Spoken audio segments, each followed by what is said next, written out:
Old bus buddies എന്ന സംഘടന രൂപീകരിച്ചു. തൃശൂർ പാലക്കാട് റൂട്ടിലോടുന്ന ബസ് തൊഴിലാളികളും ഉടമസ്ഥരും ഉൾപ്പെടുന്ന തൃശൂർ ഓൾഡ് ബസ് ബഡീസ് എന്ന സംഘടന രൂപീകരിച്ചു. പി.ജി ഹൗസിൽ നടന്ന പൊതുയോഗത്തിൽ ഏകദേശം 35ഓളം പേർ അംഗത്വമെടുത്തു. ബസ് മേഖലയിൽ പ്രവർത്തിച്ചവരും ഈ മേഖലയിൽ നിന്ന് വിരമിച്ചവരുമാണ് ഈ സംഘടനയിൽ പ്രവർത്തിക്കുന്നത്. സംഘടനയിൽ പ്രവർത്തിക്കുന്നവരുടെ ക്ഷേമകാര്യങ്ങൾ നടപ്പിലാക്കുക എന്നതാണ് സംഘടനയുടെ പ്രധാന ലക്ഷ്യം. 55 വർഷം കണ്ടക്ടറായി സേവനം അനുഷ്ഠിച്ച ജോർജിനെയും 50 വർഷത്തിലധികമായി ഈ മേഖലയിൽ ഇപ്പോഴും ഡ്രൈവറായി ജോലി ചെയ്യുന്ന ഏറ്റവും മുതിർന്ന ആളായ വാസുവേട്ടനെയും ഈ ചടങ്ങിൽ ആദരിച്ചു. പ്രസിഡന്റായ അക്കുവിനെയും സെക്രട്ടറിയായി ജയരാജിനെയും ട്രഷററായി പ്രകാശനെയും വൈസ് പ്രസിഡന്റുമാരായി മോഹനൻ ഗിരിജൻ എന്നിവരും ജോയിന്റ് സെക്രട്ടറിയായി പ്രജോഷനിലെയും തിരഞ്ഞെടുത്തു.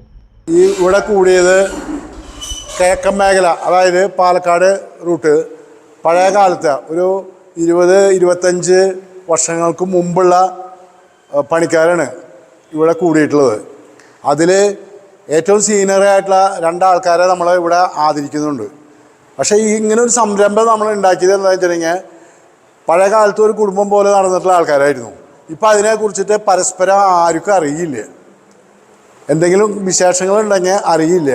ആയതുകൊണ്ട് ഓരോ ആൾക്കാർക്ക് നമ്മളെ വിട്ട് പോകുമ്പോഴും മറ്റുള്ള കാര്യങ്ങൾ വരുമ്പോൾ ആയതുകൊണ്ടാണ് ഈ ഓൾഡ് ബസ് ബഡീസ് എന്ന് പറഞ്ഞിട്ടുള്ള ഈ ഗ്രൂപ്പ് ഉണ്ടാക്കിയത്.